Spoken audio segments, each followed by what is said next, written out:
माता स्वरूपम माता स्वरूपम देवी स्वरूपम देवी स्वरूपम प्रकृति स्वरूपम प्रकृति स्वरूपम प्रणम्यम प्रणम्यम प्रणम्यम प्रणम्यम। बोल माता आदि शक्ति जगत जननी जगदम्बा माते की। आज गुरुवार के अति महत्वपूर्ण दिन, तप त्याग पुरुषार्थ और परोपकार की पावन पूर्ण तपोभूमि पंच ज्योति शक्ति सिद्धाश्रम से मैं अपने समस्त चेतनांशों शिष्यों माँ के भक्तों एवं विश्व की धर्म प्रेमी जनता को माता आदि शक्ति जगतजननी जगदम्बा का आशीर्वाद प्राप्त करता हुआ सभी को अपने हृदय में धारण करता हुआ अपना पूर्ण आशीर्वाद अपना समर्पित करता हूँ। बोल जगदम्बा माते की। इस दिव्य धाम में जहाँ हर पल माता आदि शक्ति जगतजननी जगदम्बा का गुणगान हो रहा है, हर पल जिस स्थल से लाखों लाख लोग सतत लाभान्वित हो रहे हैं, जो एक तपस्थली है, जिस स्थल पर साधक अपने साधनात्मक क्रमों को सतत आगे बढ़ाने का प्रयास करते हैं, साधनात्मक जीवन जीते हैं, नशे मांस से मुक्त चरित्रवान चेतनावान जीवन जी करके धर्म राष्ट्र मानवता की सेवा के लिए अपने कर्तव्यों का निर्वहन कर रहे हैं। आज मैं कुछ महत्वपूर्ण बिंदुओं को लेकर के और लगातार पड़ोखर धाम के पीठ में बैठे हुए अपने आप को वहाँ के गद्दी नरसिंह जो कहते हैं कि मुझे भक्तों ने द्वारा बैठाल दिया गया है, उन गुरुशरण शर्मा के लगातार किए जा रहे निरर्थक प्रलाप को, उसे मेरे लिए कोई फर्क पड़ने वाला नहीं था, न मुझे आवश्यकता थी, मेरे शिष्य ही पर्याप्त थे चिंतन देने के लिए। मगर कुछ बातें ऐसी जरूर कही गई जिसे कहीं न कहीं मेरे शिष्यों को भी आघात पहुंचा है, और जब कभी शिष्यों को आघात पहुंचता है तो मेरा कर्तव्य बनता है कि मैं उन्हें आवाज़ से जवाब दूं, अपनी बात कह सकूं और समाज के बीच में बात रख सकूं। मेरी विचारधारा आज से नहीं, बचपन से एक दृढ़ विचारधारा को लेकर के समाज के बीच जीवन जी रहा हूं। एक नहीं अनेकों मंचों से मैंने अपनी विचारधारा समाज में रखी है। मैंने अपना परिचय भी दिया है, मैं कौन हूं और क्या कर्तव्य करने के लिए समाज में बैठा हुआ हूं। हर मंचों से मेरे द्वारा कहा गया है मैं ऋषि हूं, ऋषि था और भविष्य में ऋषि ही रहूंगा। मैं स्वामी सच्चिदानंद का अवतार हूं, एक बार नहीं अनेकों मंचों से कहा जा चुका है। मैं किसी देवता का अवतार नहीं हूं। शायद गुरुशरण शर्मा तुम्हें यह ज्ञात नहीं है कि स्वामी सच्चिदानंद दिव्य धाम परम धाम के जो सिरमौर ऋषि हैं उनके बारे में तुम्हें ज्ञान ही नहीं है, क्योंकि तुमने तप ध्यान साधना के पथ का चयन ही नहीं किया, उन ग्रंथों का अवलोकन ही नहीं किया जहां दिव्य धाम के विषय में अनेकों बार वर्णन किया गया है। मैं एक ऋषि हूं, ऋषि था, ऋषि हूं और ऋषि ही रहूंगा। ऋषि पथ का अनुसरण कर रहा हूं। मेरे द्वारा जो अनेकों चिंतन समाज में दिए गए हैं वे अनेकों विचार चिंतन समाज में सभी पक्षों के दे रखे गए हैं। ये तुम उनका थोड़ा भी अध्ययन करते तो शायद तुम यह निरर्थक प्रलाप न करते। दूसरी बात, मैंने दीपावली के अति महत्वपूर्ण दिन अपनी कुछ महत्वपूर्ण विचारधाराएं रख दी थी। शायद उनको भी अध्ययन किए होते तो शायद फिर इस तरह के निरर्थक प्रलाप तुम्हारे द्वारा न किए गए होते, समाज को गुमराह करने की कोशिश न करते। मगर शायद तुम समझ ही नहीं रहे थे, तुम मेरे उसी चक्र में उलझ रहे थे जिस चक्र में मैं तुम्हें स्वयं उलझाना चाहता था। शायद तुमने नवरात्र की मेरी विचारधारा को सुना नहीं था। मैंने कहा था तुम वही कार्य कर रहे हो जो मैं चाहूंगा, तुम वही प्रलाप करोगे जो मैं चाहूंगा, क्योंकि मैं यही चाहता था कि समाज देख सके, क्योंकि मैं किस लक्ष्य को लेकर के समाज में पैदा हुआ हूं, किस विचारधारा को लेकर के समाज में चल रहा हूं। मैं तुम जैसे ढोंग पाखंड की रचना करने वाले, समाज का शोषण करने वाले, भोली भाली जनता को गुमराह करने वाले, झूठ और पाखंड फैलाने वालों का पर्दाफाश करने के लिए समाज में बैठा हूं, और तड़पती कराहती मानवता को सत्य धर्म का राह बताने के लिए बैठा हूं, उन्हें सही मार्ग बताने के लिए बैठा हूं, उनकी समस्याओं के समाधान का जो धर्मानुकूल सनातन धर्म में सदा से एक व्यवस्थित मार्ग चला आया है उस मार्ग में लाकर के उन्हें लाभान्वित भी करता हूं। शायद तुम उन विचारधाराओं को सुने होते तो शायद समझ गए होते। मैंने तुम्हारी त्रकालंतकता का पर्दाफाश किया इस अंतराल में, मैंने पर्याप्त तुम्हें समय दिया। इसलिए मैंने समय दे करके कि मैं इतने दिन बाद आज की तारीख का मैंने समय दिया था कि मैंने अपने विचार रखूंगा।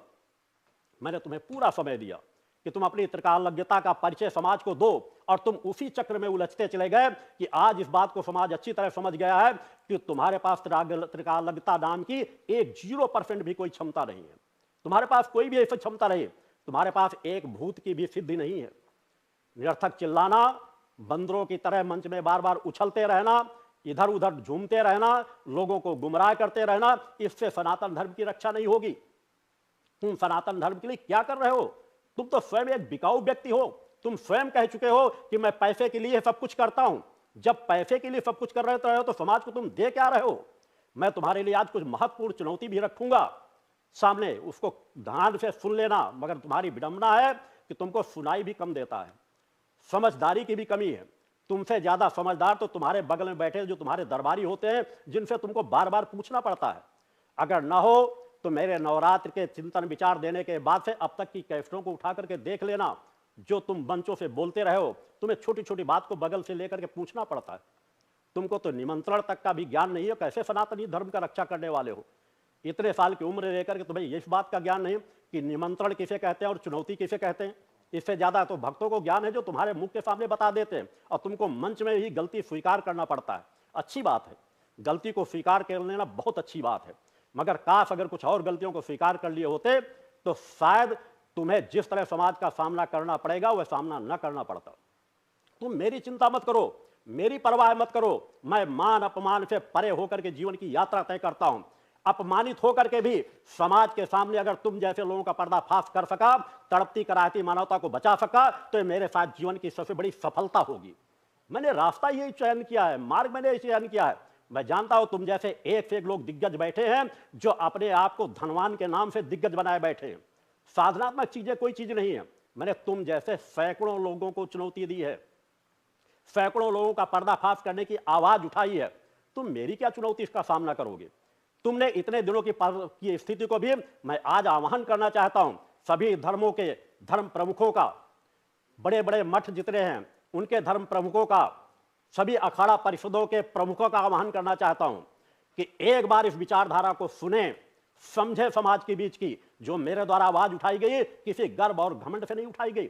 मैंने हर मंच से कहा, मैं किसान परिवार में मेरा जन्म हुआ, साधनात्मक मेरा जीवन पूर्ण मर्यादाओं से जुड़ा हुआ है। तप त्याग पुरुषार्थ और परोपकार ही मेरा कर्तव्य है, मेरा कर्म पथ है। भक्त ज्ञान और आत्मशक्ति की त्रिवेणी में हर पल उस परम सत्ता के चरणों में मेरी भक्ति जुड़ी रहती है। उसी से मानवता को भी जोड़ा जा रहा है। धर्म धैर्य पुरुषार्थ ही मेरी पूंजी है। मेरा धैर्य कितना अडिग है, इसको डिगाने की क्षमता किसी की नहीं है। तुम जैसे लोग मुझे विचलित नहीं कर सकते। मेरा एक रोया भी नहीं तुम जैसे लोगों से विचलित होता है। मगर गुरुशरण शर्मा, तुम्हारे तो हाथ पैर कांप रहे हैं केवल मेरी आवाज को सुन करके। मेरे द्वारा जब यह कह दिया गया था मैं 3 तारीख को आ रहा हूं, तुम व्यथित हो गए। 3 तारीख को गुरुजी बोलेंगे, 3 तारीख को बोला जाएगा, आवाज उठाई जाएगी। तुम अपने मंचों से ही कहते चले गए, व्यक्त करते चले गए। बहुत अच्छी बात है। तुम्हें कम से कम इस स्थान का भय तो है। तुम अपनी कई व्यवस्थाओं में परिवर्तन कर रहे हो। तुम्हारे स्थान में, आश्रम में हड़कंप मचा हुआ है। कई चीजें जो 20-20 रुपए बेची जा रही तो 5 रुपए में बेची जाने लगी। पर्चियां जो अलग तरीके से काटी जा रही तो उनमें अब दूसरी तरीके से काटी जाने लगी। तुम अपनी कैसेटों को खुद उठा करके देखना, अच्छी बात है, सुधार करो। मेरा कहना यह रहता है कि मेरी आवाज जिस बिंदु पर उठती है वहां कमियां होती हैं। अपनी अंतरात्मा में झांक करके देखना कि तुम्हारा जीवन कैसा है, तुम किस प्रकार की यात्रा तय कर रहे हो, और तुम्हें उन कमियों को सुधार करना चाहिए कि नहीं करना चाहिए।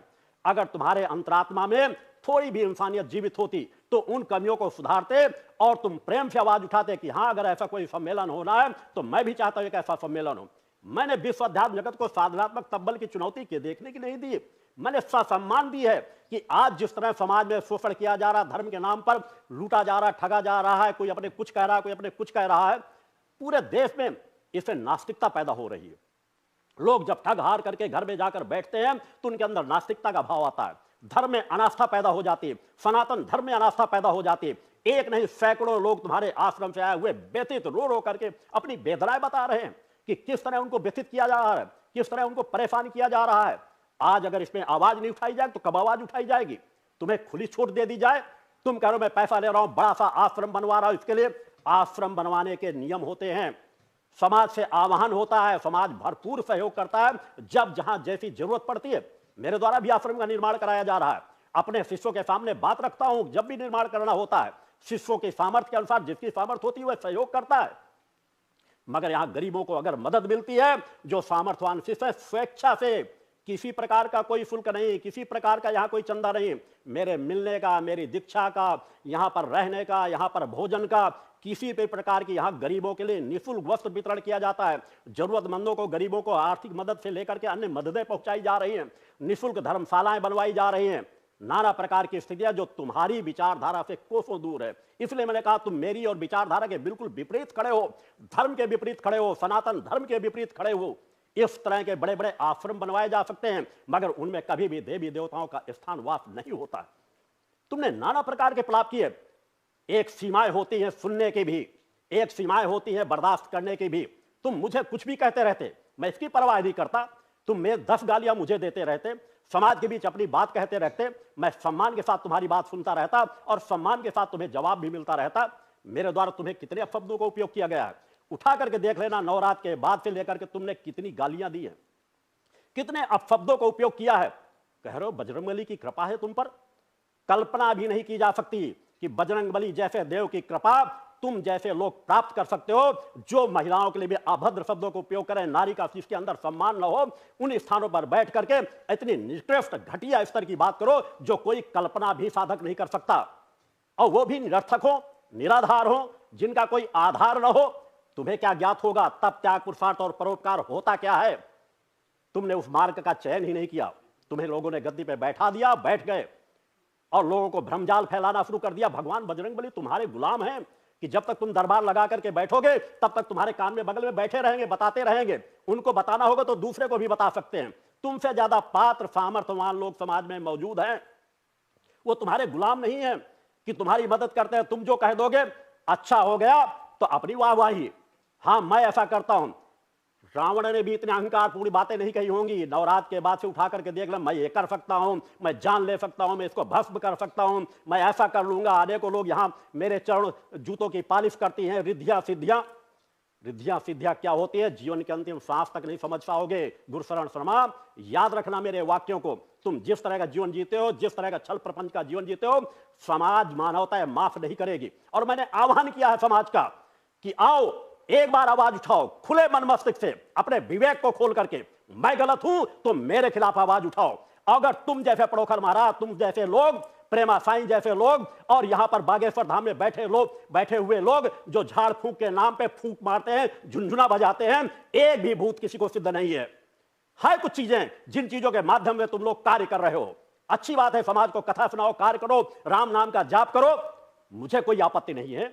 अच्छे कार्य करो, मगर मुझे हर उस व्यक्ति से आपत्ति होगी जो समाज का शोषण कर रहा होगा, जो भ्रमजाल फैला रहा होगा। उस हर व्यक्ति से आपत्ति है। और इसके लिए मैंने भक्ति मानव कल्याण संगठन का गठन किया।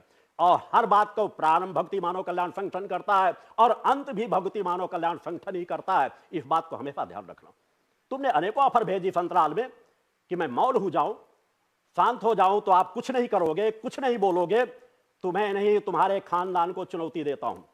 खानदान का तात्पर्य मैं किसी के माता पिता पे नहीं जाता हूं। होश से ध्यान से सुन लेना। तुम्हारा वह खानदान जो जिसको तुम किसी को छोटा भाई मानते हो, किसी को बड़ा भाई मानते हो, जो इस तरह के झाड़ फूंक के कार्य कर रहे हैं। तुम करो मेरे 50 पीठे चल रही हैं जो इसी तरह झाड़ फूंक करते हैं। उन समस्त त्रिकालदर्शियों को एक साथ चुनौती देता हूं। उतने ही नहीं, देश में जितने अधर्मी अन्याय हो, जितने लोगों का शोषण कर रहे हो, एक साथ सब मिलकर के आ जाओ। क्षमता है तो मेरी आध्यात्मिक सत्य का सामना करो। जो बिगाड़ सकते हो, समाज के अंदर तुम भय पैदा करते हो कि ये तंत्र करके दुश्मन 5 दिन ऐसा कर दो, दुश्मन 5 दिन के अंदर घुटने टेक देगा। इसी से भयभीत हो जाती आम जनता कि उनसे तुम लाखों लाख रुपए अपने हाथ लूटते हो। और जब बेचारे विरोध करना चाहते हैं तो उनको भय हो जाता है कहीं भूत न लगा दिया जाए। इस चीज का बड़ा प्रमाण क्या मिलेगा? देवकी नंदन ठाकुर जैसे लोग जो एक अच्छे कथावाचक, मैं मानता हूं एक अच्छे कथावाचक है, समाज को अच्छा ज्ञान देते हैं, वह भी आपके मंच पर जवा करके घुटने टेक देते हैं और कहते हैं हमें कहीं भूत मत लगा देना। बड़े भाई अपने छोटे व्यक्ति को भी बड़ा भाई अगर वो ज्ञान से मान करके कह देते कि आप मुझसे ज्यादा ज्ञानवान हो, मैं आपका सम्मान करता हूं, मैं आवाज नहीं उठाता। मगर जो समाज से जुड़े हो, जिनके विचारों को लाखों लाख लोग देखते हैं, देवकी नंदन ठाकुर से भी गलती हुई और ये लोग इसी को ताक करके बैठे रहते हैं कि एक कोई कमी गलती करे वो अपने फायदे के लिए उसको उठा करके विज्ञापन के रूप में समाज में प्रचारित करते हैं। देवकी नंदन ठाकुर से उनकी अनेकों बातें हुई होंगी। मगर देवकी नंदन ठाकुर का बागेश्वर धाम के उनकी तरफ झुकना और यह कहना बड़े भाई तुम हो, भूत मेरे पीछे न लगा देना, मैं तुमसे डरता हूं, इसको बड़ा प्रचारित किया गया। इस तरह प्रचारित कर दिया गया कि जिससे दूसरे लोग भी भयभीत खाएं। ये ढोंग पाखंड की दुकानें बंद करो, कथाएं चुन सुनाओ, राम नाम का जाप कराओ। कोई झाड़ फूंक के लिए भी आता है तो बैठा लो मंदिरों में, उनको सही रास्ता दिखाओ। यहां भी लोग आते हैं मगर यहां झाड़ फूंक नहीं की जाती, उनको और शांत कराया जाता है, न उनको उद्वेलित किया जाता है। किसी एक स्थान पर अनपढ़ व्यक्ति को भी बता दो, वो कहते ढोल नगाड़े बजाए, झुंझुना बजाए, फूंक मारने का प्रयास करे, सैकड़ों लोग चिल्लाने लगेंगे, चीखने लगेंगे, जो मानसिक रूप से कमजोर होंगे या भूत प्रेत से प्रभावित होंगे। तुम ऐसे मानसिक लोगों को शोषण कर रहे हो, महीनों महीनों अपने यहां घसीटते हो, बुलाते हो, 5-5 अमावस्याएं करें आकर के हर चीज में। तुम कह रहे हो हमारे यहां यज्ञ चल रहा है। अरे यज्ञ किस प्रकार का होता है इसकी तुमको एबीसीडी का भी ज्ञान नहीं है। तुम एक एक दिन में सैकड़ों लोगों से पैसा लेते हो, उनसे यज्ञ कराने के नाम पे, रामायण पाठ कराने के लिए 3-3 रामायण के एक व्यक्ति को बैठा दिया अपने यहां, रामायण पाठ चल रहा है, उस एक रामायण के पाठ के लिए सैकड़ों लोगों के एक साथ पैसा वसूल कर लो, यज्ञ के नाम पे सैकड़ों लोगों का पैसा वसूल कर लो। एक नहीं सैकड़ों लोगों की व्यथाएं यहां रखी हुई है और तुम जितना चाहोगे भक्ति मानव कल्याण संगठन को इतना कम करके मत आंक लेना। भक्ति मानव कल्याण संगठन देश के कोने कोने में आवाज पहुंचाएगा। अगर तुम गलती नहीं मानोगे, अगर तुम सुधार नहीं कर सकोगे, सुधार कर लोगे, मेरा व्यक्तिगत विरोध किसी से नहीं, व्यक्तिगत रंजिश तो भूतल पर मेरी किसी से नहीं है, मगर हर उस व्यक्ति से विरोध है जो कहीं ना कहीं अनित्य अन्याय अधर्म करता है। और मुझे किसी से शत्रुता करके किसी को पत्थर मारने के लिए कहने की जरूरत नहीं पड़ती है। तुम जैसे लोग कितने अहंकारी हो कि कितने बार कह चुके हो जान से मार दूंगा, ऐसा कर दूंगा, पत्थर मार दूंगा, हवा में उड़ा दूंगा, कहां उड़ जाएंगे पता नहीं चलेगा। तुम किस प्रकार के बजरंग बली के अपने आप को साधक कहते हो, भक्त कहते हो? धिक्कार है तुम्हारे ऊपर कि तुम नारी के सम्मान का तुमने ख्याल नहीं किया। तुम मेरे माता पिता तक पहले पहुंचते रहे। तुम मेरे माता पिता के को क्या समझ सकोगे जिनका पूरा जीवन ऋषित्व का रहा है, कर्म पथ का पालन करने के बाद अंतिम समय पर उन्होंने दंड संन्यास धारण किया और एक नहीं अनेकों मंदिरों का जीर्णोद्धार कराया, कभी भी अपना कोई स्थान नहीं बनाया। और मैंने जो पहले कहा था, अंतिम समय पर आकर के उन्होंने यहीं पर आकर के समाधि स्थित होकर के अपने शरीर का त्याग किया, बता करके कह करके कि मैं शरीर छोड़ने जा रहा हूं। एक नहीं सैकड़ों यहां प्रमाण मौजूद है। तुम क्या समझ सकोगे? मेरे परिवार, मेरे खानदान के विषय में, मेरे पिता दंडी सन्यासी रहे, मेरे बड़ा दादा सन्यासी रहे, मेरे चाचा साधुओं का जीवन जीते रहे। तुम क्या समझ सकोगे? मेरे घर में बचपन से ही जब से मैंने आंखें खोली तब से सुबह शाम आरती पूजन, बड़ों का सम्मान, धर्म अध्यात्म और साधु संतों का आना, ये सब क्रम परंपरा रही है। तुम मुझे क्या समझ सकोगे? तुम्हारी त्रिकालता का पर्दाफाश मैंने इसी अंतराल में किया है कि तुम उसी को बार बार देखो, उसी को बार बार सुनो। तुम्हें तो मेरा नाम भी बताने की क्षमता नहीं थी। अगर कुछ पंपलेट, कुछ पुष्प पत्रिका, एक तथाकथित पत्रिका तुम्हारे हाथ में ना आती तो तुम मेरा नाम भी नहीं जानते थे, मेरा परिचय नहीं जानते। 10-15 दिन तुम्हें लग गया और तुमने झूठी चीजों को ऐसा लगा कि जैसे तुम्हें कोई ऐसा बड़ा खजाना मिल गया कुबेर का कि तुम उसका उपयोग करके योगीराज शक्तिपुत्र को बदनाम कर दोगे। तुम्हें चुनौती नहीं, तुम्हें नहीं, तुम्हारे जितने पीठ कह रहे हो मेरी पीठें चल रही हैं, अनेकों चीज, सबको चुनौती है। पूरी क्षमता लगा देना और अगर तुम मेरा विरोध करके सत्यता को कहीं पर साबित कर दोगे, मैं पूरा आध्यात्मिक जीवन छोड़ दूंगा। और आज पुनः एक बार कह रहा हूं, तुमने क्या क्या नहीं कहा। तुमने मेरे बड़े भाई रामखिलावन शुक्ला के लिए कहा कि उनको जाकर के गोली मरवा दी गई, उनकी हत्या कर दी गई। तुम्हारे पास जरा सा त्रिकालता की स्थिति होती तो देखते कि वहां घटना क्या हुई थी। वो मेरे सबसे प्रिय थे। पिताजी के बाद अगर हम किसी का सम्मान करते थे तो स्वर्गीय रामखिलावन शुक्ला जी थे, जो मेरे सबसे घनिष्ठ थे, मेरे सबसे प्रिय थे। और बाद में वही मुझसे दीक्षा प्राप्त करके समाज सेवा के कार्यों में लगे थे। शासकीय कर्मचारी होने के बाद भी समाज सेवा में उन्होंने अपना पूरा जीवन समर्पित कर रखा था। और जिस समय उनकी हत्या हुई थी, मेरे 2 सगे भाई वहां और मौजूद थे जो घायल हुए थे, मेरे गांव के लोग मौजूद थे। और जो अपराधी थे, अपराधी पकड़े गए और अपराधियों को आजीवन कारावास की सजा हुई। और आजीवन कारावास की सजा में जमानत के बाद आने के बाद जो उन्होंने षड्यंत्र रचा, उसी षड्यंत्र के चक्कर में तुम भी उलझ गए। तुम्हारे पास कोई त्रिकालता की स्थिति नहीं होती तो उस चीज को देखते कि स्वर्गीय रामखिलावन शुक्ला मेरे कितने प्रिय थे, मेरे कितने नजदीक थे। तुम उस चीज को कभी नहीं समझ पाओगे। तुमने कहा कि मलवा में गुरु जी के खिलाफ चोरी का मुकदमा दर्ज है। चोरी के मुकदमे जैसे दर्ज होते होंगे तुम जैसे ढोंगियों पाखंडियों के विरुद्ध, एक भी मुकदमा, मैंने कहा था कि अगर मलवा जाने में जाकर के देख लो, अगर एक भी मुकदमा दर्ज होगा तो मैं पूरा आध्यात्मिक जीवन छोड़ दूंगा। तुमने ना मालूम कितनी काल्पनिक चीजें समाज को बता करके तालियां पिटवाते रहे। मैं वहां बैठे लोगों को नहीं, तुम्हारे समर्पित लोग हो, आम जनता हो, वो 10 गलतियां करें नहीं 100 गलतियां करें, मेरे लिए सभी माफ रहती है, क्योंकि भावना के वेग में होते हैं। मगर तुमने इतना भी देखने का प्रयास नहीं किया कि क्या मेरे नाम पे वहां कोई मुकदमा दर्ज है कि नहीं दर्ज है। तुम उस बात की भी चुनौती को पूरा नहीं कर सके, समझ नहीं सके। तुम्हारी त्रागलता का पर्दाफाश उसी समय हो गया कि तुम्हें एक छोटी सी भी सिद्धि प्राप्त नहीं है।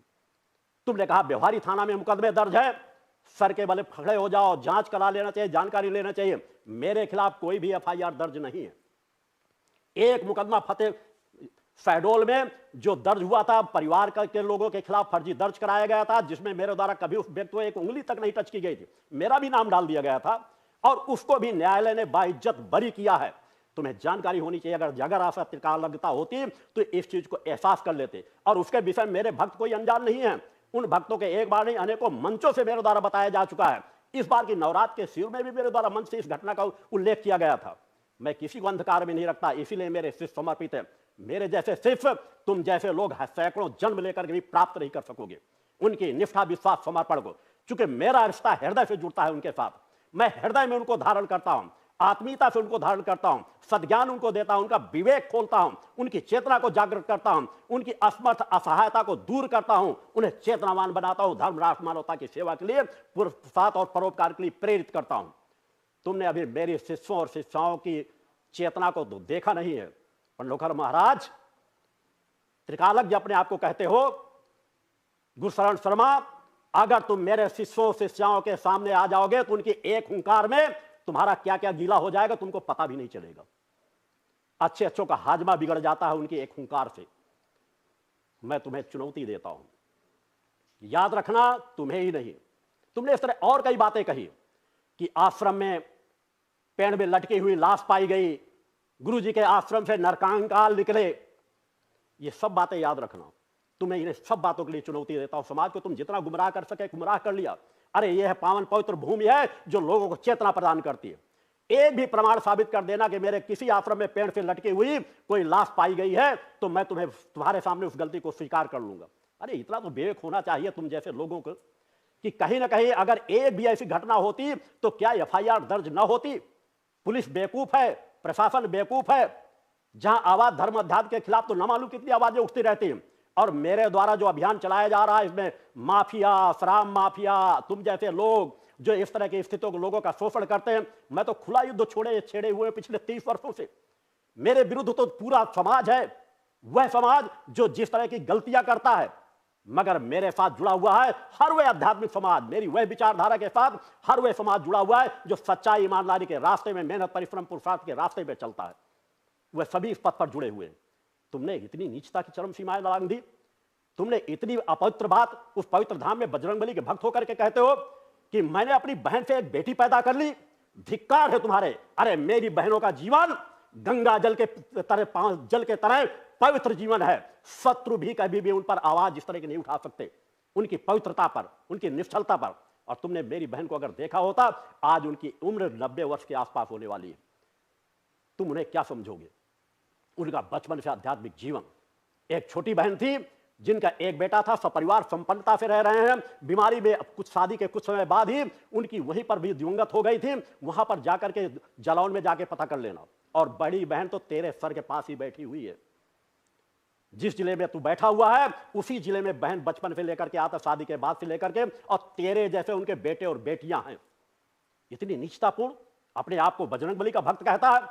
तुझे चुनौती देता हूं कि एक भी घटना मेरा बचपन से लेकर अब तक अगर दुनिया में, चूंकि तूने आवाज उठाई है, आवाज उठाना मेरा कर्तव्य, और एक बार नहीं अगर 100 बार जरूरत पड़ेगी तो समाज के बीच आऊंगा और आवाज उठाऊंगा।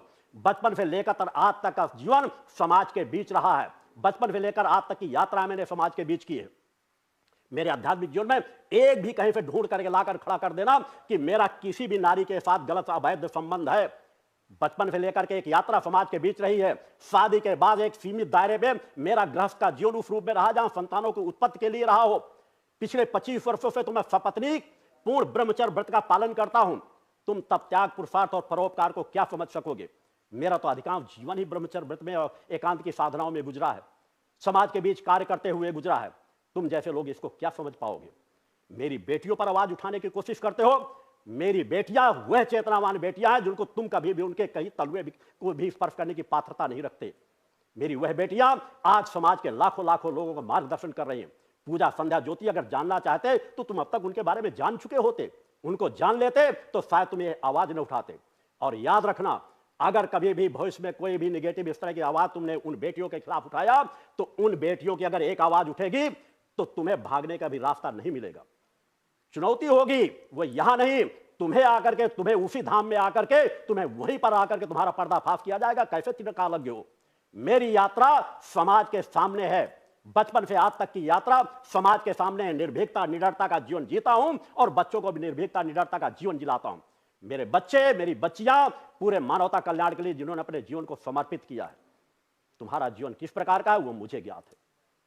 अपने पूरे कुनबे को इकट्ठा कर लो और जितनी बातें तुमने निराधार समाज में फैलाई है कि स्वर्गीय रामखलावन शुक्ला की हत्या कर दी गई, यहां यह कर दिया गया, वहां वो कर दिया गया, चोरी की रिपोर्ट दर्ज है, व्यवहारी थाने में रिपोर्ट दर्ज है, तुम्हें चुनौती देता हूं, थोड़ी बहुत नहीं 1 करोड़ इनाम की चुनौती देता हूं तुम्हें सभी त्रिकालज्ञों को, कि सभी त्रिकालज्ञ मिलकर के प्रयास कर लेना।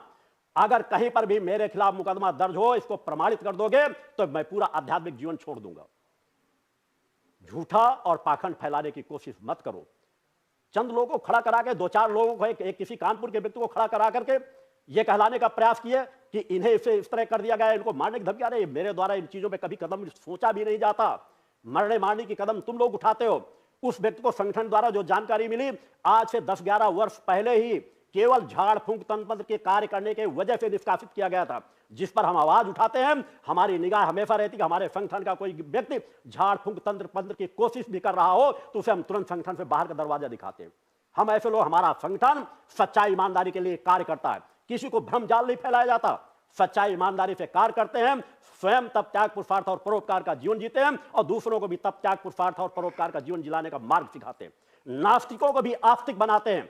तुम जैसे लोग नास्तिक, तुम्हारा तो व्यवसाय है, तुम्हारा तो बिजनेस है। तुम्हारे आश्रम में क्या क्या होता है, वहां किस तरह लोगों को भ्रमजाल फैलाते हो। इसके नाम पे दे दो, नारियल बंधवा दो, 3 ये कर दो, एक नारियलों को 100-100 रुपए लेते हो, चढ़ावा के लिए अलग पैसा लेते हो, कह करके, प्रेरित करके, बाध करके, मंदिर बना करके जगह जगह पंडों को बैठाल देना, पुजारियों को बैठाल देना और उनसे कहो कि बस पैसा लेते रहें। इससे कभी भी सनातन धर्म की रक्षा नहीं होगी। सनातन धर्म को तुम जैसे लोगों ने आज ऐसी खाई पे भेज दिया है कि जहां पर वो डूबता हुआ नजर आ रहा है सनातन धर्म। इसलिए कि जिनके पास मैंने आवाज भी उठाई है तो किसी गर्म और घमंड से नहीं आवाज उठाई।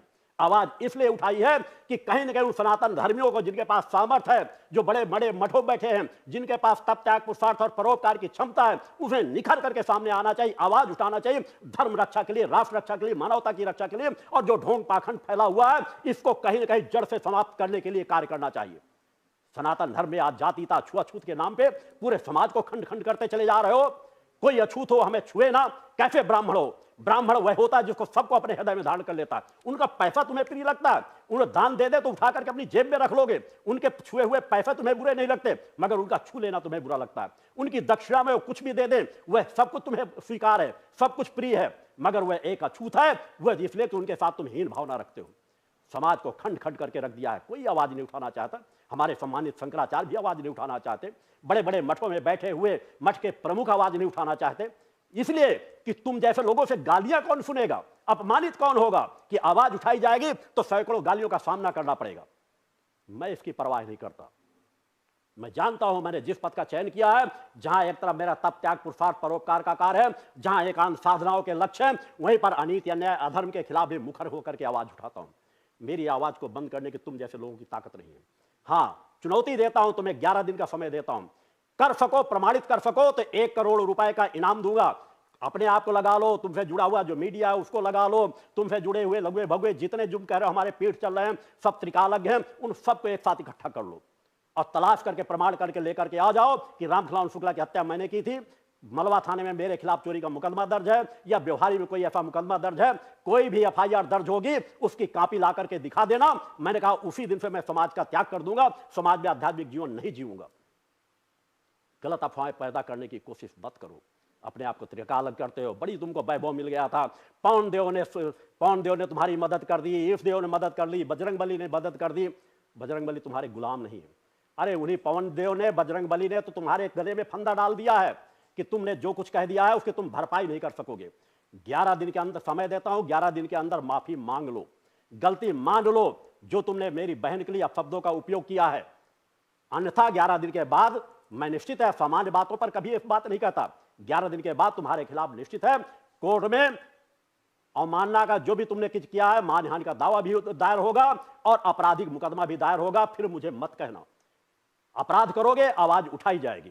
तुम्हारी मेरे तक बात होती तो मुझे 100 गालियां देते रहते, मैं सुनता रहता, तुम्हें जवाब देता रहता। और वैसे मुझे जवाब देने की जरूरत नहीं, मेरे शिष्य इतने पात्र हैं, सामर्थ्यवान हैं कि तुम उन्हें गालियां दोगे तो गालियों का जवाब किस तरह देना वो जानते हैं। मुझे किसी को उकसाने की जरूरत नहीं पड़ती।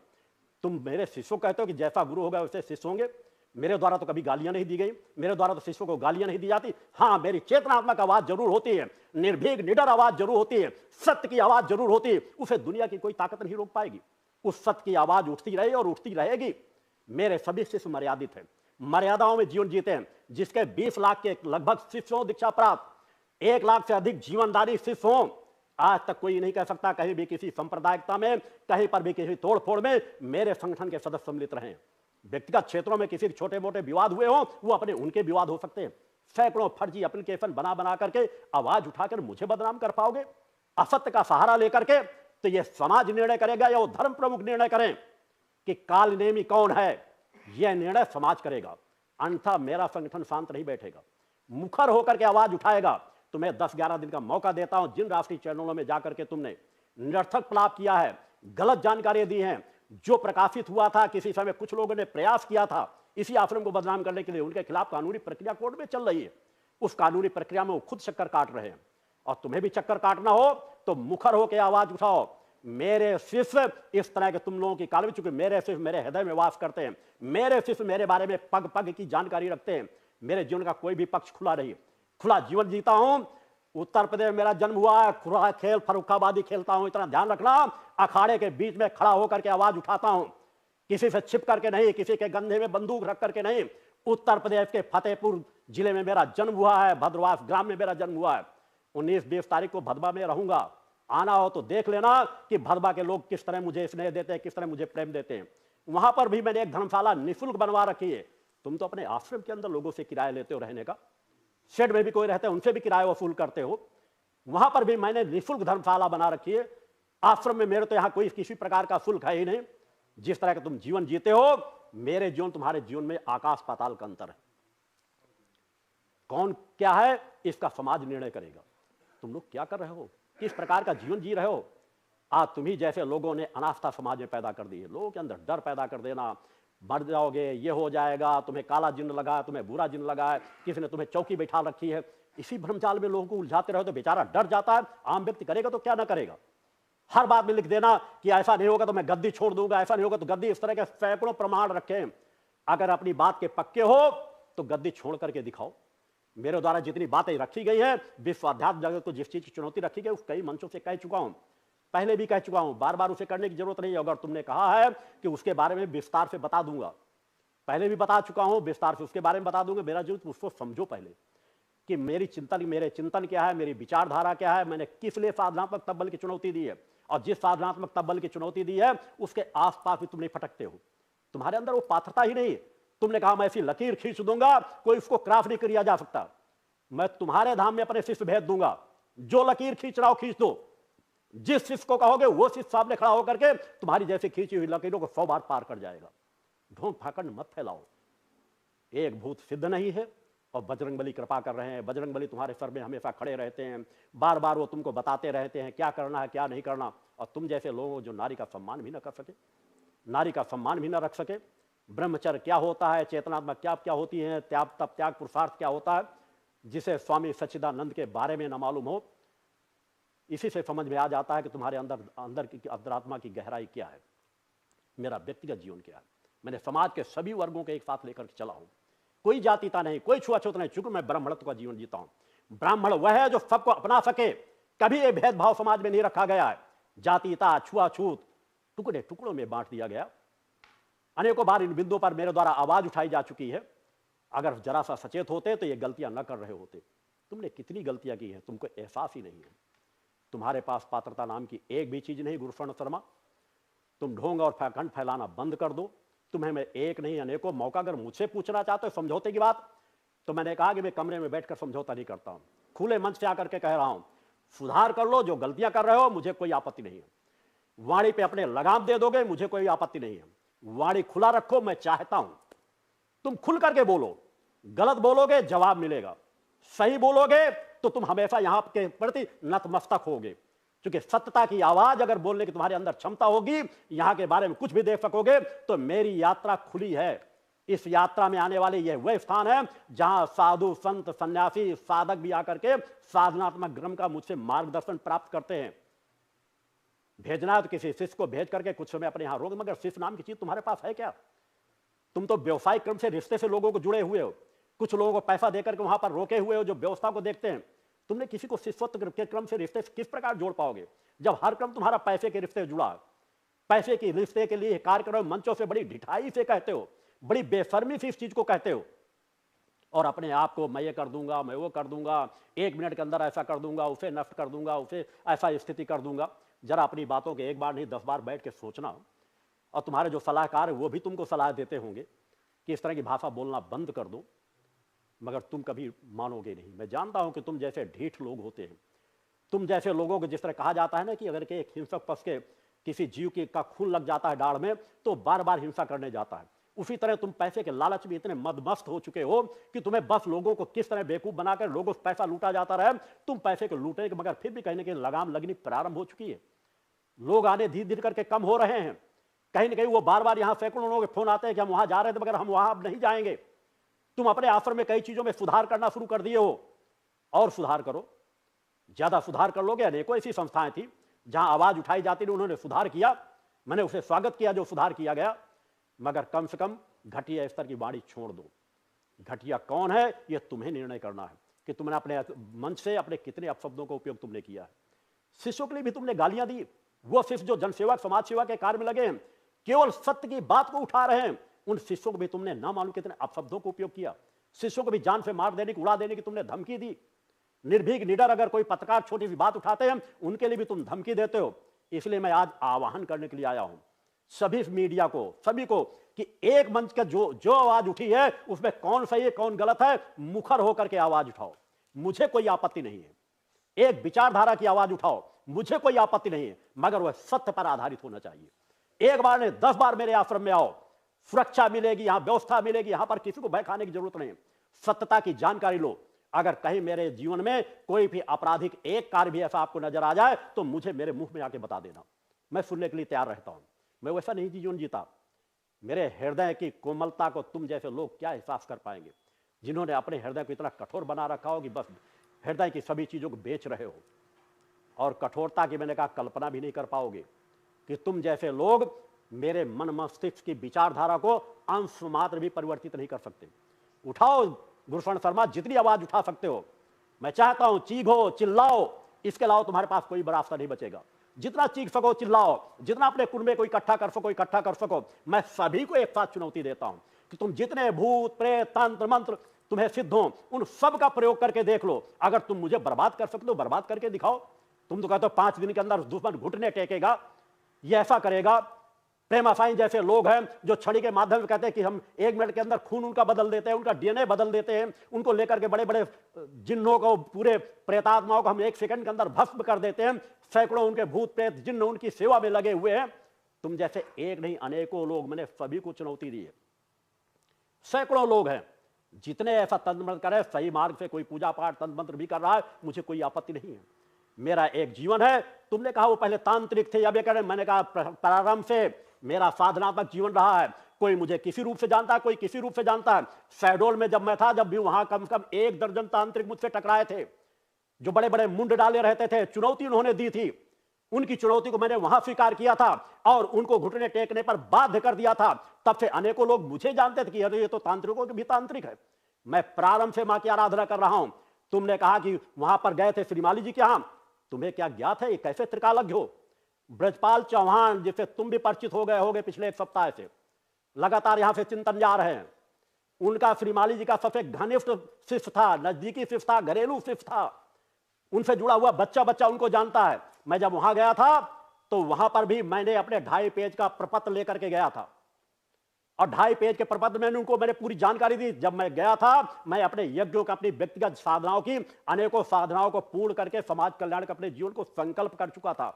मुझे किसी साधनाओं की जरूरत नहीं थी। और जाके मैंने वहां कहा था कि मैं चाहता हूं कि कुछ ऐसी संस्थाएं, जो संस्थाएं आप लोगों के समाज जुड़े हैं, मैं अपना परिचय नहीं देना चाहता, एकांत साधना करना चाहता हूं। आप अपने इतने कुछ कार्यों में बदलाव ले लो और जो मैं कहूं उस विचारधारा से समाज को जोड़ो और समाज में परिवर्तन डालो। मैं सब कुछ करने की पात्रता मां ने मुझे दे रखी है और वह प्रमाण मैंने वहां दिखाया कि अगर एक स्थान पर बैठ करके देखना है तो मैं अगर सुबह प्रातः 6 बजे बैठ जाता था तो रात को 11 बजे तक भी साधनाओं में एकांत अपने क्रम में बैठा रहता था। इतना ही नहीं, हस्तरेखा को विशेषज्ञ थे, मैं भी मानता हूं, मगर उनके विशेषज्ञ होने के बाद भी मैंने उससे ज्यादा प्रमुखता से आवाज उठा करके दिखाया कि जिस हस्तरेखा को तुम नजदीक बुला के देखते हो, मैं दूर अगर 50 फीट के दूर भी रख दोगे, मैं उसकी हस्तरेखा बता करके उसके पूरे जीवन को, भविष्य को बता दूंगा। ब्रजपाल चौहान तुमसे कल या परसों मुखातिब होगा सामने इसी चैनल के माध्यम से, उसकी आवाज सुन लेना, चाहे हस्तरेखा की बात रही हो, चाहे किसी चीज के बारे में रही हो। मैंने कहा मेरे लिए कोई काल का चक्र छिपा हुआ नहीं है, मैं स्वयं अपने बारे में जानता हूं, अपना भूत भविष्य वर्तमान क्या है उसके बारे में मुझे ज्ञात है, मैं सभी बातों को जानता हूं। उन चीजों के बारे में भी मैंने वहां जाकर के नहीं, मैंने 3 साल का समय दिया है, अलग अलग संस्थाओं में जाकर के उनको बता करके, चाहे गायत्री संस्थान हो, चाहे और संस्थान हो, चाहे प्रमुख लोगों के हो, जहां जहां मुझे लगा कि इन लोगों से समाज जुड़ा है तो शायद अगर ये सही रास्ता दे दें, बता दें, तो मुझे अपना परिचय समाज में न देना पड़े, मैं एकांत साधनाओं में रह करके कार्य कर सकूं। मैंने वहां भी दिया था, मुझे तन मंत्र सीखने की जरूरत नहीं होगी, न कभी पड़ी है। मैं वह यात्रा मेरे बचपन से लेकर के साधनाएं कब से प्रारंभ हुई थी, उन चीजों की जानकारी ले लेना, उन स्थानों की जानकारी ले लेना। मैं कभी हिमालय पर्वतों की बात नहीं करता, जहां पर साधनाएं की है आज उनके प्रमाण हैं, आज वहां लोग हैं। मैं अपनी पूर्ण साधनाओं को संपन्न करने के बाद, पूर्णता के बाद, लेख है, प्रमाणित है, पत्र पत्रिकाओं में भी है कि मैं कब गया था, किस चीज के लिए गया था, किन किन संस्थाओं में गया था। उन मुखर होकर के उनको आवाज उठाई, उनकी भी श्रीमाली जी की मृत्यु कब, कहां, कब होनी है इसके बारे में ज्ञात कराया था, जिससे वो कहीं ना कहीं विचलित हुए थे और उन्होंने विरोध भी किया था, क्योंकि उनको लगता था ऐसा होगा ही नहीं। चित्रकूट में भी जाकर के जानकारी ले लेना, एक नहीं दर्जनों शिष्य मेरे दीक्षा प्राप्त शिष्य वर्तमान में। उनका जब यज्ञ वहां हो रहा था श्रीमाली जी का, यज्ञ की पहली आहुति पड़ी थी, मैं यज्ञ करता हूं, अग्नि क्या कह रही है, आहुति क्या कह रही है, इसका ज्ञान मुझे होता है। पहली आहुति पढ़ते ही मैंने कहा था इस पंडाल में आग लगेगी, उन्होंने मेरी तरफ पलट करके देखा तो मैंने कहा हां इस पंडाल में आग लगेगी। तीसरी बार भी कहा, अनुशना किया गया और उसी का परिणाम हुआ कि वहां पर आग लगी, भीषण आग लगी, सब कुछ नष्ट हुआ और श्रीमाली जी की सुरक्षा भी मुझे और ब्रजपाल चौहान को करनी पड़ी थी। अगर मैं वहां मौजूद ना होता, मेरा उत्तर प्रदेश का था, बांदा का ब्रजपाल चौहान था, वहां भी सुरक्षा उनको दी गई। और उसके बाद मैंने कहा कि अगर आप अब भी नहीं रास्ता पकड़ सके तो फिर निश्चित मैं अपना रास्ता अपने तरीके से पकड़ रहा हूं। और वहां से आकर के ब्रजपाल चौहान जैसे लोग पिछले 30 वर्षों से यहां मेरे कार्यों में सेवारत हैं, जीवनदानी शिष्य के रूप में। सब चीजों को, सत्ताओं को देख करके अगर मैं सत्ता के प्रमाण में बैठ जाऊंगा तो एक नहीं सैकड़ों ऐसे प्रमाण हैं कि जिनको अगर तुम देख लोगे तो तुम्हारा क्या क्या गीला हो जाएगा पता भी नहीं चलेगा, तुम समझ भी नहीं सकोगे। निरर्थक प्रलाप करना बंद कर दो। सैकड़ों प्रमाण, मेरे भाई स्वर्गीय रामखिलावन शुक्ला की जब हत्या हुई थी उसके विषय में महीनों पहले से बैठाल करके कब, कहां, क्या होगी, किस दिन होगी, किसके द्वारा होगी, यह भी बताया गया था। और मैंने कहा था कि उस स्थान छोड़ करके आ जाना, ब्रजपाल चौहान मौजूद है। एक दिन पहले भी फोन करके सूचना करवाया गया था, जाकर के उस समय यहां पर कोई संसाधन नहीं थे फोन के, 7 किलोमीटर दूर भेज करके फोन करवा के सूचना बताई गई थी, मगर छल में शायद उनको भ्रमित कर दिया गया था, समझौते का छल किया गया। और वहां पर जिस दिन हत्या हुई, जब मुझे पता चला वहां चले गए हम, तो मैंने कहा सुनिश्चित है, चूंकि घटना होनी सुनिश्चित थी, मेरे द्वारा सिर्फ इतना बताया, मैं कभी साधनाओं का दुरुपयोग नहीं करता, अपने जीवन के लिए हो या अपने परिवार के लिए हो, मेरी साधनाएं समाज कल्याण को समर्पित है। जितना जिसकी मदद कर सकता हूं उसको स्पष्ट बताता हूं, इसके द्वारा होगी, इस जगह होगी, उस जगह को त्याग कर दो, मेरे आश्रम में आ जाना, यह संदेश दिया गया था। उनके परिवार के सदस्य भी यहां मौजूद है। मेरे सामने काल का कोई चक्र छिपा हुआ नहीं है। तुम जैसे लोगों को तो मेरा नाम ढूंढने में बहुत समय लग जाता है, मेरे बारे में जानकारी लेने में बहुत समय लग जाता है, और इतनी झूठी जानकारियां, कोई आकर के तुम्हें कोई प्रपत्र दे देगा। इस चीज का कानून बना हुआ है कि किसी चीज की सच्चाई की जानकारी ले लेना चाहिए, और ऐसी पत्रिका जो रजिस्टर्ड भी ना हो, जिसके पहले कोई पत्रिका न प्रकाशित हुई, जिसके बाद भी पत्रिका कोई न प्रकाशित हुई हो। तुमको इतना तो ध्यान रखना चाहिए था कि अगर ऐसा कोई प्रकाशन हुआ होगा तो उसके खिलाफ कानूनी कार्रवाई हुई होगी। मेरा जीवन जैसा है समाज के बीच है, आज तक कोई उंगली नहीं उठा सका, ना आने वाले भविष्य में कोई उंगली उठा सकेगा। आने वाले सैकड़ों जन्म लेकर के भी तुम मेरे ऊपर उंगली उठाने की पात्रता भी नहीं प्राप्त कर सकोगे। सुधर जाओ, सब कुछ संभव है, अपनी गलतियों को सुधार लो, सब कुछ संभव है। अभी कल ही मैं सुन रहा था एक भक्त था दिनेश लखनऊ का, वो अपनी व्यथा बता रहा था, वो भी आपके आश्रम में गया था। उसने कितनी जानकारियां बताई, कितनी व्यथा रूप में। वो केवल जिज्ञासा देखने गया था। इसी तरह लोग नास्तिक बन जाते हैं, जो आस्तिकता लेके जाते हैं, वह भी श्रद्धा विश्वास लेके गया था। और जो सोच रहा 6-7 हजार रुपए लग के मेरा काम हो जाए, कुछ मैं जानकारी ले लूंगा, और वहां पर जाकर के उसको 50,000 रुपए खर्च करने पड़े, यहां तक कि दूसरी जगह से उसको पैसे मंगाने पड़ गए। मगर तुम जैसे लोग किसी को इतने लाख दे दो, इतने हजार रुपए दे दो, इतना है वो जो हो जाएगा, और उसका नाम तक भी नहीं बता सके थे। क्योंकि तुम 2-2, 3-3 महीने का समय लेते हो, फिर अपने सिलेक्टेड लोगों को बुलाते हो, उनके बारे में थोड़ी सी जानकारियां बता देते हो। जो जानकारी आज किसी का फोन नंबर मिल जाए, उसी सैकड़ों प्रकार की जानकारियां प्राप्त हो जाती है। और जो छोटी मोटी और क्रियाएं, इसके बारे में अलग से बैठ करके समाज को और अवगत कराऊंगा कि किन किन रास्तों से इस तरह छल प्रपंच रचे जाते हैं। समाज को जागृत होने की जरूरत है। यहां एक एक दिन में कार्यकर्ता फोन नहीं उठा पा रहे, जितने फोन तुम्हारे द्वारा शोषित किए हुए लोगों के फोन आ रहे हैं। तुमने किसी महिला को अपने यहां खड़ा कर लिया और ये कह दिया हम वहां गए थे, वहां श्राप छुड़वाने के लिए माता भक्ति दुर्गा जी की सौगंध दिलाई जाती है। अरे मेरे प्रारंभ से लेकर के मेरी इष्ट है माता भक्ति आदि शक्ति जगजननी जगदम्बा। एक भी जगह का कोई प्रमाण दे दो जहां पर माता भगवती की सौगंध दिलाई जाती हो। इस तरह ढोंग पाखंड कब तक रचते रहोगे? एक तुमने खड़ा कराया कि महाराष्ट्र बॉम्बे में हमको गुरुजी मिले थे, हम ऐसा निकाल करके दिखाने लगे रिवॉल्वर जैसी कोई चीज। तुम्हारी कैसी त्रिकाल लगता है? आज तक मेरा महाराष्ट्र में कोई भी ऐसा कार्यक्रम हुआ जिसमें मुझे उपस्थित होना पड़ा हो। झूठ और पाखंड की दुकान बंद करो, भ्रम फैलाना बंद करो, सच्चाई ईमानदारी के रास्ते में चलो। गलत रास्ते में चलोगे तो मुखर होकर के आवाज उठाता रहूंगा। मैं कौन हूं, क्या करने आया हूं? मैंने कहा है जिसके पास जरा सी त्रिकाल लगता हो, ध्यान समाज की स्थिति हो, मेरा आंकलन करके देखे। मैं गलत नहीं हूं, सामान्य सा जीवन जीता हूं। अगर मैं चाहता मुझ पर अहंकार होता, 25 साल 30 साल की यात्रा आध्यात्मिक हो चुकी है, मैं भी जा जाके चरणों में बैठ रहा होता, मैं भी अपना विज्ञापन कर रहा होता। मेरा अधिकांश जीवन एकांत ध्यान साधना में गुजरा है, और आगे का जीवन भी ध्यान साधना यज्ञों के क्रम में गुजरना है। अधिकांश समय मेरा यज्ञों में गुजर जाना है। तुम जैसे लोग उस यात्रा को समझ ही नहीं पाओगे। भक्ति क्या होती है, साधना क्या होती है, समर्पण क्या होती है, इसको समझने की कोशिश करो। अब भी वक्त है, मौका दे रहा हूं। तुम मौका चाहते थे, मौका मैं दे रहा हूं कि तुम्हें 11 दिन का समय है। पूरी एजेंसियां लगा दो, 1 करोड़ का इनाम दूंगा। गलत साबित कर दो, 1 करोड़ का इनाम ले जाना, और जो कहोगे वह स्वीकार कर लूंगा। अगर ना कर सके तो 11 दिन के अंदर अंदर माफी मांग लो। 15 तारीख को मैं पुनः आऊंगा सामने। मौका दे रहा हूं, या तो सुधर जाओ, गलती स्वीकार कर लो उन्हीं मंचों में कि तुमसे गलती हुई, तुमने गलत प्रचार कर दिया, गलत तुमने भ्रमजाल लोगों को फैला दिया, और अगर आवाज मेरे द्वारा उठाई गई थी तो ऐसा समाज में होना चाहिए। स्वीकार कर लो, मुझे कोई आपत्ति नहीं, किसी से विरोध नहीं, किसी से दुश्मनी नहीं। 11 दिन याद रखना, 15 तारीख को मैं पुनः आऊंगा। अगर तुम कोई भ्रमजाल फैलाओगे तो उस भ्रमजाल का भी जवाब देने आऊंगा। और अगर जरूरत पड़ेगी, मेरे द्वारा अनेकों चीजें, शिष्यों को मार्गदर्शन भी दिया जाता है। 15 तारीख को भी मैं अगला शिविर की डेट भी भक्तों को जानकारी दूंगा। अगला जो शिविर होगा उसके बारे में भी जानकारी दूंगा, और जो महत्वपूर्ण बातें हैं उनके बारे में भी जानकारी दूंगा। मेरे लिए तुम कोई महत्वहीन हो, महत्वपूर्ण नहीं हो। चूंकि तुम समाज का शोषण कर रहे हो, इसलिए आवाज उठाना मेरा कर्तव्य है।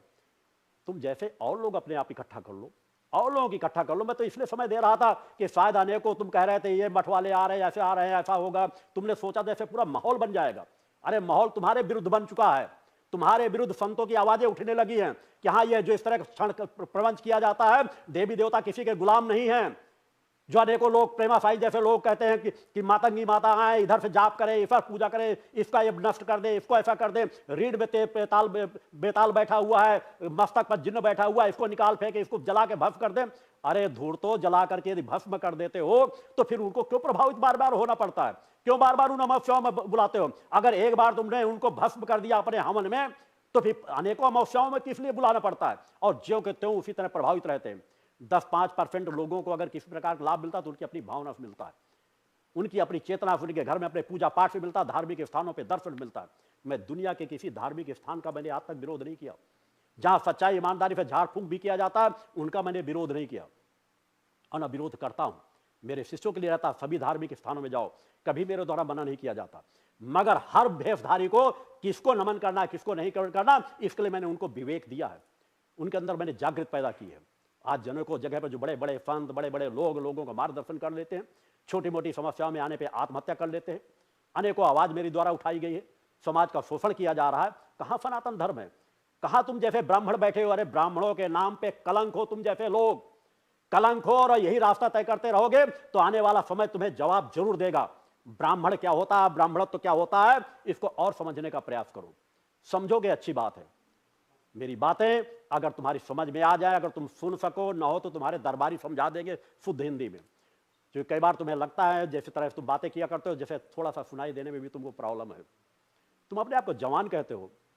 मैंने एक नहीं दो शादी, अरे मैंने कब पूछा था मुझे तुम्हारे यहाँ रिश्तेदारी करने जाना है क्या, कि तुम्हारे यहाँ रिश्तेदारी करना है कि तुमने एक नहीं दो शादियां कर ली हैं? तुम अपने आप कबूलते चले जा रहे हो कि मैंने 2 शादियां की थी, बच्चा पैदा करने के लिए मैंने ऐसा किया था। शायद तुमने कहा था कि अगर कोई बंजर भूमि हो ऐसा करने से नारी के लिए, इस तरह की भाषा तुम्हारे मुख से शोभा देती है। मैं उसमें जाना भी नहीं चाहता। तुम खुद की हाँ मेरी गाड़ी पुलिस ने पकड़ ली थी, मैंने तो तुमसे एक बार भी नहीं पूछा। तुम व्यक्त करते रहो, बताते रहो क्या कर रहे हो, कैसा कर रहे हो, तुम्हारा जीवन तुम्हारा है, तुम उस तरह के भोग विलास का जीवन जियो। मेरा जीवन अपना है, मेरा जीवन जो है मेरा बच्चा बच्चा शिष्य जानता है, करोड़ों लोग जानते हैं जो मुझसे यहाँ मिलने आ चुके, व्यक्तिगत रूप से जिनसे मिल चुका हूँ। मुझे अपने बारे में ज्यादा कहने की जरूरत नहीं, मेरे शिष्य ही बता देंगे। मेरे शिष्यों की आवाज जिनको तुम कई बार प्रलोभन देने का प्रयास करते हो, समझाने का प्रयास करते हो, अरे वो तो शांत है, चूंकि उन्हें मैंने मर्यादा का पाठ पढ़ा रखा है। मगर यदि तुम आवाज उठाओगे तो मुखर होकर के मुंह तोड़ जवाब देना भी जानते हैं।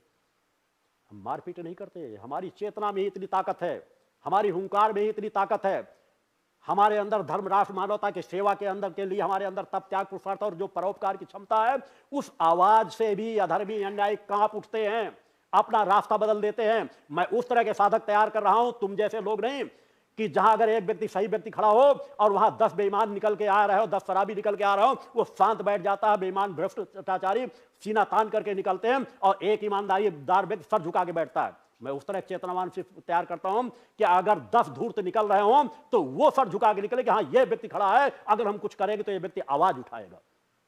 हम उस तरह से तैयार करते हैं। समझने का प्रयास करना। मैं तुम्हें ज्यादा कुछ आज कहना नहीं चाहता। तुमने तो सभी अमर्यादा की सीमा तुमने लांघी है, नीचता की तुमने सीमाएं लांघी है, धूर्तता की तुमने सीमाएं लांघी है। उन सीमाओं को जो कम से कम बजरंग बली के अगर सामान्य सा भक्ति भी होगा तो ऐसी सीमा नहीं लांघेगा। भ्रमजाल फैलाना चाहते हो, फैलाओ भ्रमजाल, जितना फैला सकते हो, जितनी तुम्हारे अंदर ताकत हो, तुम्हारे जुड़े हुए कुनबे में जितनी ताकत हो, आवाज उठाओ। मैं तो चाहता हूं तुम आवाज उठाओ, तुम्हारी आवाज समाज देख सके कि तुम कितने त्रिकालज्ञ हो या कितने तुम धूर्त हो, अज्ञानी हो, तुम किस तरह लोगों को ठग रहे हो, बेवकूफ बना रहे हो। जितनी आवाज उठा सकते हो। तुम मुझे धमकी देने की कोशिश मत करो कि मैं ऐसा करूंगा, ऐसा आवाज उठाऊंगा। जितनी तुम्हारी आवाज उठाने की क्षमता हो, आवाज उठाओ। या गलत अगर तुम्हारी अंतरात्मा कह रही हो, वैसे तो तुम्हारी अंतरात्मा मर चुकी है। मरी हुई अंतरात्मा में आवाज पहुंच सके तो अच्छी बात होगी। अगर कहीं भी थोड़ी मेरी आवाज पर तुम्हारी अंतरात्मा का कोई कोना शेष बचा हो, जहां इंसानियत जीवित हो, सुधार कर लेना अच्छा होगा, तुम्हारे लिए अच्छा होगा। नहीं, तुमने अभी भक्ति मानव कल्याण संगठन को समझा नहीं, जाना नहीं। भक्ति मानव कल्याण संगठन डोर टू डोर संपर्क से जुड़ा हुआ है। हर जगह जगह आवाज उठेगी और कहने की जरूरत नहीं है। लाखों लोगों को जो तुमने बेवकूफ बनाया है, वो लाखों लाख लोग उठ करके अब वह मुखर होकर के आवाज उठाएंगे कि तुम्हारी दुकानदारी अब ज्यादा समय इस तरह बेवकूफ बनाने वाली न चलेगी। सच्चाई ईमानदारी से चलाओ, मुझे कोई आपत्ति नहीं है। तो सुधरने का भरपूर मौका देता हूं। समाज को एक रूपता से लेकर चलने का प्रयास करो। इस आश्रम में जहां गरीबों के लिए निःशुल्क वस्त्र वितरण किए जाते हैं, इस आश्रम में आवाज उठा रहे हो। जहां छोटे छोटे बच्चे किस प्रकार से रह रहे हैं, स्वाभिमान सम्मान के विरुद्ध आवाज उठा रहे हो। मेरी शिष्याएं कितनी हैं, लाखों लाख शिष्य और शिष्याएं हैं। 20 लाख में मेरा वहां संतुलन बराबर है। अगर पुरुष है तो महिलाएं भी है, छोटे छोटे बच्चियों से लेकर के वो अपने माता पिता से वो बातें नहीं बता सकती जो बातें अपने गुरु पर विश्वास करती है। एक प्रमाण मेरी आध्यात्मिक यात्रा में ला करके दे देना, और तुम्हारी आध्यात्मिक यात्रा में कितने पोल हैं, कितने सुराख हैं, उन पे अगर मैं बोलना शुरू कर दूंगा तो तुम्हारा क्या क्या गीला होगा तुम्हें पता भी नहीं चलेगा। वैसे भी तुम बौखलाए हुए हो, तुम्हारी कार्यशैली बौखलाई हुई है, तुम ढंग से अपना दरबार भी नहीं चला पा रहे। मुझे रोकने की जरूरत नहीं है, रोकने की आवाज समाज से उठेगी। जब तुम्हारे पास कुछ है ही नहीं तो मुझे अपनी शक्ति लगाने की क्या जरूरत है। मैंने तो तुम्हारे जो तुम गलत कर रहे हो उसका भंडा फोड़ किया है, उसके खिलाफ आवाज उठाई है, आगे भी आवाज उठाता रहूंगा। सुधर जाओ, अच्छी बात है। बार बार चेतावनी दे रहा हूं, इसलिए मैंने कहा था, मैंने पहले लिख दिया चेतावनी। चेतावनी इसीलिए है कि तुमने गलत चीजों का प्रचार किया है, उनको सुधार कर लो। नहीं सुधार करोगे तो कानूनी प्रक्रिया का भी सामना करना पड़ेगा। व्यक्तिगत मुझे कहते रहोगे, 100 बातें कहते रहो, क्योंकि मैं अगर तुम्हारे खिलाफ आवाज उठा रहा हूं गलत चीजों को, तो तुम मेरे बारे में कहने का अधिकार रखते हो। आवाज उठाते मुझे कोई आपत्ति नहीं थी, मगर आवाज भी तो सच्चाई ईमानदारी की हो, सत्य पर आधारित हो, गलत तथ्यों पर आधारित हो। एक नहीं, अगर जरूरत पड़ेगी मुझे, तुम ये मत भ्रमजाल में पड़ जाना कि तुम्हारे पास पैसा है और पैसे के बल पर तुम अनेकों मीडिया चैनलों में आवाज उठाओगे। मैं यही चाहता हूं तुम जितनी आवाज उठा सको आवाज उठाओ। उससे बड़ी आवाज भक्ति मानव कल्याण संगठन की उन्हीं मीडिया चैनलों पे आकर के उठेगी, तब तुम्हारा ऐसा पर्दाफाश होगा कि तुम कहीं के नहीं बचोगे। वही हाल होगा जो मैं कहना नहीं चाहता। तुम खुद थोड़ा बहुत तो समझदार हो ही। 30 सालों से लोगों को के साथ छल कर रहे हो, ढोंग कर रहे हो, पाखंड कर रहे हो। चालाकी तो तुम्हारे रोम रोम में बसी है। मैं जानता हूं कि तुम्हारे अंदर एक भी क्षमता नहीं है, तुम भ्रम फैला रहे हो।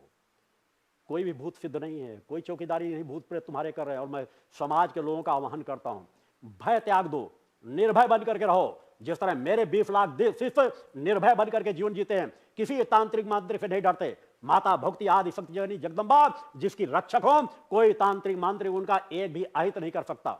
मैं उन लोगों का भी आह्वान करता हूं जिनका शोषण किया गया है, बढ़ के आए इस आश्रम में। आश्रम स्वागत करता है, उन्हें सच्चाई ईमानदारी का मार्ग मिलेगा और उन्हें सत्य का ज्ञान होगा कि धार्मिक स्थानों में आज भी कितनी बड़ी सत्यता है, कितनी बड़ी सत्यता से कार्य किए जा रहे हैं। और तुम्हें संरक्षण भी प्रदान किया जाएगा। और मुखर होकर के आवाज उठाओ, डरो मत, आओ आवाज उठाओ कि कम से कम तुम ठगे गए हो, दूसरा न ठगा जा सके। उस पर मुखर होकर के आवाज उठाओ। सब भक्ति मानव कल्याण संगठन आपकी हर मदद करने के लिए तैयार हो। आपकी ही नहीं, और समाज में नाना प्रकार के जहां जहां पर भी तंत्र मंत्र के नाम पे ढका जा रहा हो, कहीं ऐसी जगहों पर जहां गलत हो रहा हो, कोई माफिया हो, किसी प्रकार हो, भक्ति मानव कल्याण संगठन किसी भी ताकत से नहीं डरता, उन सत्ताओं से भी नहीं डरता जो गलत कर रही हैं, गलत का संरक्षण दे रही हैं। सत्ताएं गलत जगह झुक सकती हैं, उनको वोट की आवश्यकता पड़ती है, मगर भक्ति मानव कल्याण संगठन एक विचारधारा का जीवन जीता है। पंचज्योत शक्ति सिद्धाश्रम एक विचारधारा का जीवन जीता है। भारतीय शक्ति चेतना पार्टी एक विचारधारा का जीवन जीती। मुझे कभी कोई भी चुनाव नहीं लड़ना, मुझे फुर्सत ही नहीं है। तुम जैसे लोगों को बताने समझाने के लिए भी मेरे पास समय नहीं रहता, और समय देकर के मैं आज आपके तुम्हारे सामने बैठा हुआ हूं, तुम्हारे बारे में और शिष्यों का मार्गदर्शन कर रहा हूं। मेरी तीनों धाराएं समाज को दिशा देने के लिए, इनके बारे में विस्तार से बता चुका हूं, आगे जरूरत पड़ेगी और बता दूंगा। एक भी चुनाव मुझे नहीं लड़ना, कभी मेरे द्वारा नहीं कहा गया कि मैं कभी भी चुनाव लड़ूंगा। हर मंचों से कहा गया मैं जिस पद पर हूं वह मेरे लिए सर्वश्रेष्ठ है। माता आदि शक्ति जगदम्बा की कृपा ही मेरी सब पूंजी है, वही मेरी सब क्षमताएं हैं। तुम्हें बार बार इन चीजों की जानकारी मेरे शिष्यों द्वारा मिलती रहेगी। सुधार कर लोगे, तुम्हारा हित होगा, तुम्हारा कल्याण होगा। नहीं तुम आगे आने वाली पीढ़ी के लिए भी गलत रास्ता प्रशस्त कर रहे हो। बड़े बड़े आश्रम बना करके भी समाज को दिशा नहीं दे पाओगे। सनातन की इसकी रक्षा नहीं होनी। सनातन धर्म की जिससे रक्षा होनी है वह मार्ग भक्ति मानव कल्याण संगठन समाज को दे रहा है। एक सूत्र में सबको पिरो रहा है, एक विचारधारा से सबको लेकर चल रहा है। मेरा आशीर्वाद अपने समस्त शिष्यों भक्तों के लिए बराबर बना रहता है, समाज के लिए बराबर बना रहता है। यहाँ की विचारधारा आज जहाँ यहाँ अखंड पाठ चल रहा है, देश के कोने कोने में स्वयं सेवी कार्यकर्ता निःशुल्क निस्वार्थ भाव से जा करके घरों में दुर्गा चालीसा का पाठ करा रहे हैं। लोगों को नशे मान से मुक्त, चरित्रवान, चेतनावान बना रहे हैं, एक दिशा समाज को दे रहे हैं। इस विचारधारा को तुम छू भी नहीं पाओगे। यहाँ कोई भी चीज, इस स्थान को कोई व्यक्ति खरीद सके, इस स्थान के किसी चीज का कोई कैसे उंगली उठा सके, ये किसी की हिम्मत नहीं। सच्चाई ईमानदारी से, सच्चाई ईमानदारी के पथ पर आकर के एक उंगली उठा करके देखो, तुमको जवाब अपने आप मिल जाएगा कि क्या सही है क्या गलत है। और गलत रास्ते से भी अगर तुमको 1 मिनट में उड़ा दिया जाएगा, धमकी दोगे, ये कर दिया जाए वो कर दिया जाएगा, तो यहाँ रक्षात्मक प्रणाली सब जगह मजबूत है हर शिष्यों की। अरे तुम छोटे छोटे उन शिष्यों का कुछ नहीं बिगाड़ पा रहे हो, तो यहाँ का क्या बिगाड़ लोगे? तुम्हारी औकात नहीं, तुम्हारी क्षमता ही नहीं है। राघवेंद्र पत्रकार पे तुम खौफ खाए बैठे हो, उसका नहीं तुम कुछ बिगाड़ पा रहे हो। बाबूलाल विश्वकर्मा वो तुम्हें अलग अपना तुम्हें रास्ता दे रहा, तुम्हारा पर्चा बना रहा, उसका तुम कुछ नहीं बिगाड़ पा रहे हो। आवाजें 1-2 जगह नहीं, पर्चे बनाने वाले जगह जगह से पर्चे बनने लगे हैं। तुम्हारे इतने पर्चे बनेंगे कि तुम उनका सामना नहीं कर पाओगे। सुधारने के लिए बहुत मैं मौके दे रहा हूँ। 11 दिन का मैंने समय दिया है, या तो सिद्ध करो तुम सही हो, प्रमाण दो जितनी आवाजें तुमने उठाई है, मान सम्मान के विरुद्ध भी तुमने आवाजें उठाई है, या गलती स्वीकार करो उन मंचों में आकर के, मुझे कोई आपत्ति नहीं है। मैं अपना पूर्ण आशीर्वाद समाज शिष्यों को प्रदान करता हूं।